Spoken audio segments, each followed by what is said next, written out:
You don't think the ceasefire is likely to lead to peace in the Middle East. Why? I just think it's too deep a problem. I mean, one, Hamas is agreeing to a ceasefire insofar as they are. I mean, now they're killing their fellow Palestinians, and strangely, there's not much complaint about that coming from Hollywood or any of the ceasefire people, left of center, who ostensibly are worried about Palestinians. I mean, they would agree to a ceasefire so as to regroup, to live to fight another day. Not people who are going to be happily shopping in whatever mall that the Kushners and the Trumps and the Witkoffs build in Gaza City in a few short years should all this work out. The true believers are true believers. They're in a religious war, not just with Israel, but with everyone who's not Muslim. Trying to understand the ideology of the radical Muslim jihadist, realizing that this is a real threat to our 21st century. And unless we understand it and realize it, there has to be a way that we can protect ourselves so that the world doesn't become subject to being pulled back to the 8th century. It's like, how did Israel got attacked on October 7th by absolute barbarians, unambiguously so. I mean, the moral high ground could not be more clear. The very people who were raped and killed and tortured and kidnapped were the peaceniks in Israel, right? Not the ultra-Orthodox religious maniacs on the Jewish side or the settlers, or I mean, just the very people who are, you would think would do the most PR damage to the Hamas side of the story, and yet magically, they've managed to weaponize the information landscape in such a way that, I mean, wherever it wasn't already destroyed by the ambient level of anti-Semitism that exists in the world, Israel's reputation has been completely destroyed over the war in Gaza, just by having lost an information war. They also haven't helped themselves, Sam. No, they haven't even tried. No, they haven't. Yeah. Number one. And number two, you have people like Smotrich and Ben-Gvir who've been in the cabinet going around and saying things that are quite frankly just beyond the pale as well. But there's just two of them. Yeah. There's only two anyone can name. Yeah. And but that when you hold that up against the reality of religious fanaticism on the other side, it's just, we're not talking about I'm glad world. we're moving on to that issue, because you mentioned earlier that you don't think the ceasefire is likely to lead to peace in the Middle East. Why? I just think it's too deep a problem. I mean, I think, one, Hamas is, agreeing to a ceasefire insofar as they are. I mean, now they're killing their fellow Palestinians, and strangely, there's not much complaint about that coming from Hollywood or any of the ceasefire people, left of center, who ostensibly are worried about Palestinians. But I mean, they would agree to a ceasefire so as to regroup, to live to fight another day, right? I mean, they're not people who are going to be happily shopping in whatever mall that the Kushners and the Trumps and the Witkoffs build in Gaza City in a few short years should all this work out. I mean, they're a death cult, right? They're real jihadists who really want things. They're not transactional. They're not secretly hoping to just be wealthy or just be. I mean, I'm sure there's some peripheral cynical people who might be like that, but the true believers are true believers, and they're in a religious war, not just with Israel, but with everyone who's not Muslim, right? And even Muslims as well. Even Muslims who they consider to be apostates. And so when viewed from, I mean, this whole peace process is not credible from the point of view of real jihadists, right? It's like the people who are representing the other Arab interests. I mean, the crown prince of wherever is just another apostate who would be condemned by Al Qaeda or the Islamic State or Al Shabaab or any of the other organizations, including Hamas. I'm not saying all jihadists are the same, but the same in this regard, and that they really are committed to a longer-term project of winning a religious war. Mm. But that's why the original Trump plan, it imposed dismantlement and disarmament of Hamas as part of its terms. Now, that hasn't transpired, but basically everyone in the region other than Iran and Hamas agrees that Hamas cannot be allowed to remain in power in Gaza.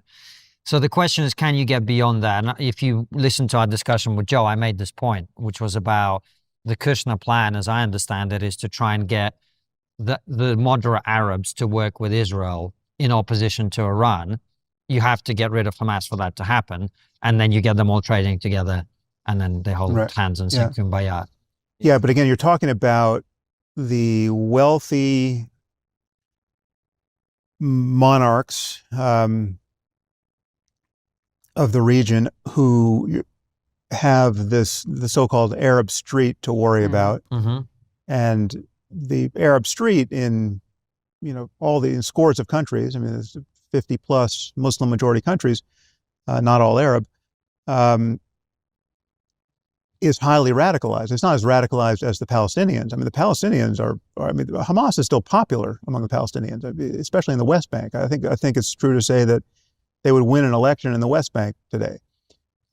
Also, as well, Sam, we need to take into account that the first thing that they did when Israel stopped bombing Gaza was it then went out and shot people it regarded as traitors, kneecapped them, tortured them, all the rest of them. You can't be certain that the opinion polls reflect people's genuine Yeah, but sentiment. you can be certain of the level of religious fanaticism in the area. Yeah. I mean, what people care about, they care about, above all, like the top of the list would be any desecration of the Al-Aqsa Mosque in Jerusalem. There's no number of kids you can kill that matters more than that. And that's bizarre. I mean, that's insane. That's the morally upside down, to have a culture that is framing their core moral concerns around religious fiction. Right. I mean, there are many cultures like that, but Islamic culture is the world over has the worst version of that. Right. I mean, it's, again, like you and I could say the three of us could say something on this podcast sufficiently provocative, or do something like burn a Quran that could literally cause embassies to burn tomorrow in a dozen countries. I mean, it's like that's the world we're living in. The Muslim community the world over is uniquely combustible based on the significance of religious symbols. And they're not uniquely combustible. I mean, they don't, we've seen protest after protest over things like cartoons and the naming of a teddy bear. We have not seen protests, certainly not sizable ones, over what an outrage it is that groups like Hamas or Hezbollah or Al-Shabaab or Al-Qaeda or Lashkar-e-Taiba or Boko Haram or any of these jihadists and Islamist groups, over the fact that they have committed atrocities against now practically countless innocent people, most of whom are Muslim. Right? Like, how can you not have 100,000 people turning up in the streets of London to protest the Islamic State at its height? Where were those protests? Where were all the Muslims who were desperate to disavow jihadism in the face of the Islamic State? I mean, what you had people dropping out of medical school in London, people dropping out of the London School of Economics to go join the Islamic State, to take Yazidi women as sex slaves, and then bragging about it on Twitter, right? And where were the protests? No, the protests were over the Danish cartoons, right? What's your point, Sam? The center of gravity for far too much of this community of 2 billion people in the world over, is around religious pride and humiliation, religious symbolism. It's not around the real consequential body count of, violence and peacemaking, right? It's not about most of the world, and certainly most of the Muslim world doesn't care when Muslims kill other Muslims. They care when Jews do it. Most of the world doesn't care when Muslims kill Christians, right? I mean, it's strange. I mean, this is something I'm genuinely surprised about and confused about. I'm not quite sure why fundamentalist Christians aren't more agitated around the murder of Christians in sub-Saharan Africa by Muslims. I mean, right now, the Islamic State is cutting the heads off of Christians in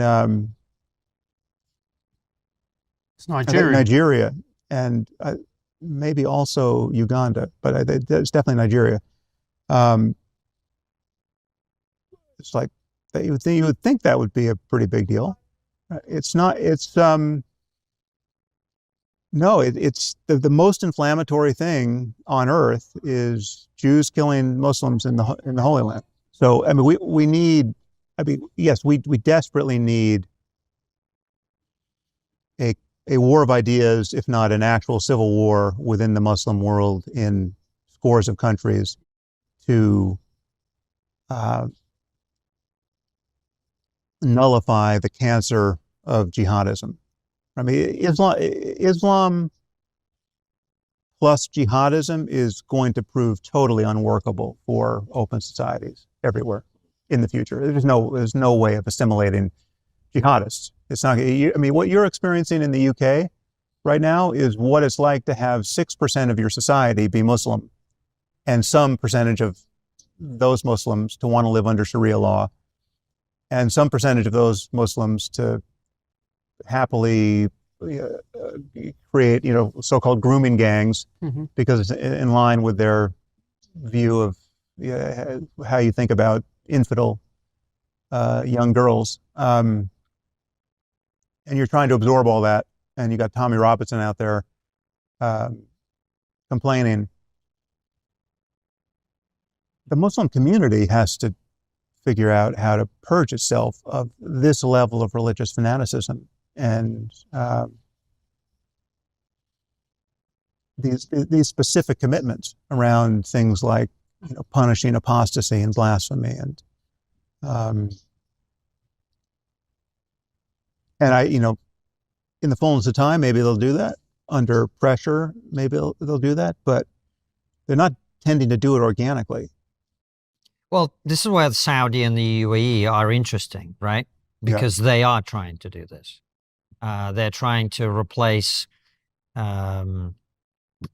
Islamism with a more moderate version plus economic growth. Yeah. So the young men in particular have things to do and a purpose in life and a family to feed and all this other stuff, and are not drawn towards these sorts of ideologies. Well, you seem skeptical about that. Yeah, because I think these religious commitments are sincere for many, many millions of people. And also, it's just for everyone. I mean, wealth is not enough on some level. I mean, this is many people think they need religion. I mean, you're certainly aware of this, and you're talking about this more. And I mean, you and I view this differently. I think the burden is on us to understand that the real depths of human flourishing need to be talked about in ways that are non-sectarian. I mean, the truth is non-sectarian. The truth is not Christian or Muslim or Buddhist or Jewish. So that's true of physics, and it's also true of the mind, right? Whatever's possible for us mentally and emotionally and socially, and whatever happens after death, and it's like to believe otherwise is to believe that one isolated community 2,000 years ago that had no access to science or even scientific values, much less scientific tools, got it perfectly right, and everyone else got it wrong, right? So one of these revealed texts is true, despite the fact that none of them seem to recognize that slavery was a problem morally, among other things. They know nothing about DNA or electricity or information science or the real scale of the cosmos or how disease spreads or anything, but they can tell you how to sacrifice a goat and they've got some good wisdom in there too, but they don't have a monopoly on that because, the Greeks had that and the Buddhists had that. And, the golden rule exists in many different contexts. And, even monkeys seem to intuit some basic version of it. When you treat them unfairly, or, reward one with a cucumber and another with a grape, they tend to not like that. Whatever's true about us spiritually and ethically is deeper than culture, and it's certainly deeper than any ancient culture, right? And the fact that the world was partitioned by language barriers and geographical barriers for thousands of years, and everyone came up with different books, is an artifact that we have to recognize as an artifact. It's specious, it's spurious. It's not the actual foundation of our moral knowledge or anything else. And when you go into the Bible and read it, and purport to find wisdom there, even if you're a fundamentalist, fundamentalists are picking and choosing the stuff they think is wise and the stuff they think is better left ignored. And they're doing that on the basis of a larger cultural conversation that is secular and that has moved on. So it's like the fact that you're still not trying to figure out whether you should kill somebody for working on the Sabbath if you're Jewish and reading the Pentateuch, or whether you really need to hunt witches in your community for the crime of witchcraft, right? But the fact that you can ignore all that and just take the so-called good stuff, again, that's an editing procedure that is the gold standard of that is your own moral intuitions that have been tuned up by your engagement with the 21st century, your inevitable engagement with the 21st century and a wider secular culture, right? So none of these religions have a monopoly on anything other than their own sectarian ignorance and tribalism and dogmatism. And all of that is best disavowed, and we can have a real conversation about what is truly transcultural and deeper than the artifacts of whatever grandma had in her bag before we knew anything about biology or the human brain or etc. But most of the world doesn't see it that way. Most of the world is mightily attached to whatever they got at mother's knee about the unique sanctity of a specific book and what happens after death. And they've organized their lives around it. And in the case of Islam, you're talking about a much wider culture that has been insulated from modernity to a remarkable degree and has not had the same kinds of collisions with rationality or science or secular politics. And so on some level, it's like we're dealing with the Christians of the 14th century in many, many places, and even on the streets of London. Well, thank you for this incredible analysis and then a clear understanding of what the world is facing.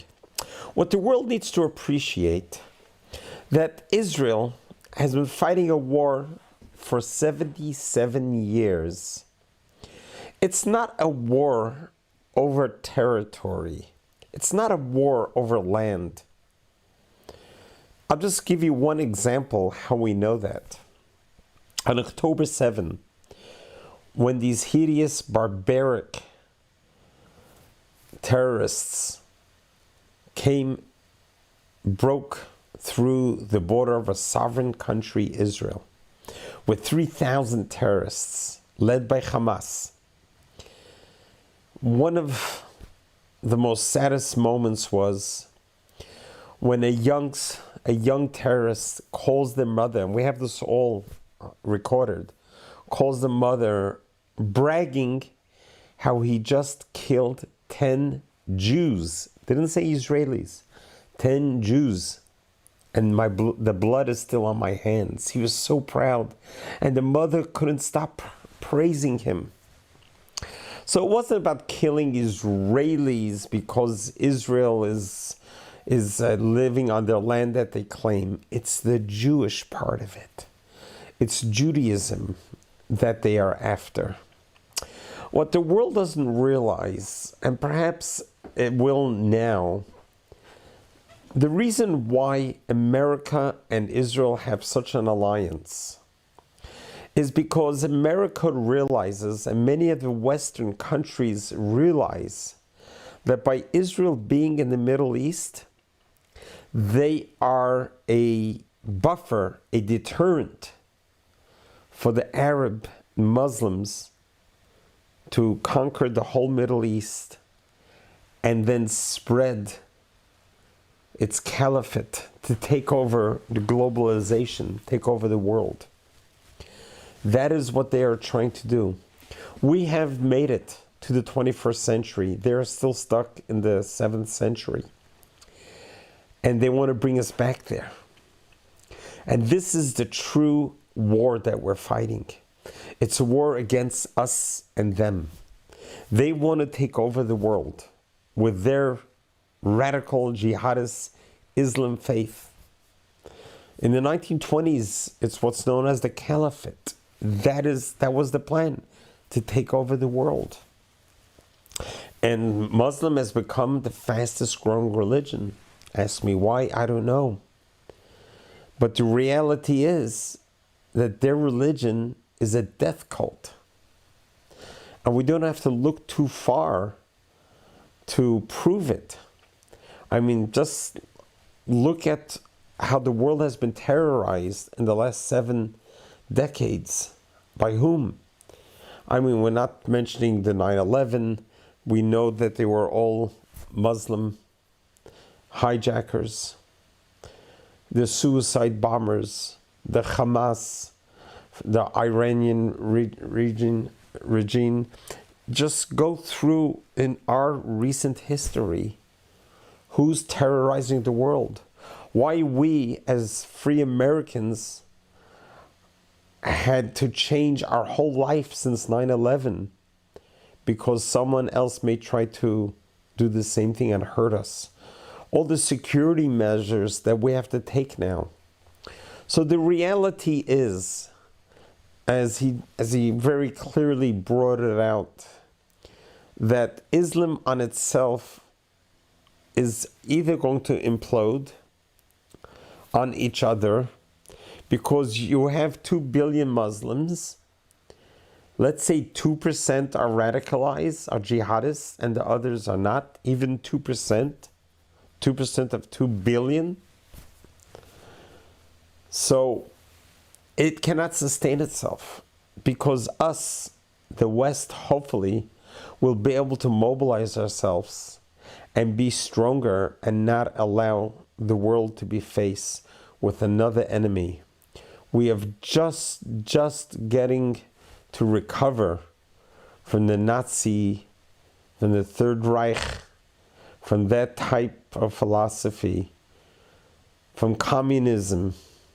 We're finally able to spend a few decades in freedom. We cannot give that up. We cannot go backwards. We have to continue on moving forward. And perhaps this is the right moment also to recognize and appreciate all the wonderful gifts that God has given us in the 21st century. The leaps and bounds of technology, of innovations and inventions that the world has seen in the last few decades and even years is nothing short of miraculous. Our advances in medicine, our advances in travel and communication, in technology, in academics, in mental health. We just go through all frontiers, all areas. The world has advanced so fast. And now we're in the AI world. Who could have ever imagined it? I remember the days in the cartoons with Dick Tracy talking to his phone. Whoever thought that that's going to be a reality with the Apple Watch? So things that was only an imagination to us is reality now. So perhaps it's time to recognize that God is giving us the best of gifts. And we need to start appreciating God. We need to start recognizing God and standing on the side with God. And God is a peaceful God, a loving God. God is a God that wants us to live with each other, to coexist. God designed this world in a way that we should all have our own religion and respect each other's religion. And whatever path your religion is in, it's good for you. Just because I don't believe what you believe, it doesn't mean that I deserve to die. That's in the 7th century mentality. 21st century is live and let live. Do your thing, whatever you got to do. It's okay, we respect it. Just don't hurt me and don't kill me. And then we could coexist with each other. And people need to realize that by divine providence, whoever you were born into, whatever path of religion you were born into, that's the way God wants you to believe. If you're born into a Hindu life, then be a Hindu. If you're born a Christian, be a Christian. If you're born to Jewish, in a Jewish family, be Jewish. Judaism doesn't proselytize. We don't go out and try to convince people to join our religion. We are the smallest numbers of any religion in all times. Right now, at this day, 2025, we're about 15 million Jews in the whole world. Less than 2% of the world. We're literally the smallest religion in numbers. We could use a lot more numbers, but we don't look for it. If anyone wants to convert to Judaism, they're welcome to come and convert. And I don't know why you'd want it. Why do you want to be the most sought after, hated religion that's out there? Why do you want to put a target on your back? But I've had many members who wanted to convert, and I led them the way. I taught them, I guided them, and I helped them convert. It's not easy going from one religion to another religion when you take it seriously, when you're doing it for faith reasons, not for any other reason. It's a total transformation of your body, of your soul, of your connection to God. It's a fascinating journey, and anyone who wants to join the journey will show you the way, but we're not actively looking for it. We actually believe that everyone should believe in their religion, that they believe, that they're grown up with. That is their theological belief system. You should grow in it. If you're Christian, be a devout Christian. If you're Muslim, be a devout Muslim. At least the one that doesn't kill and torture or terrorize people.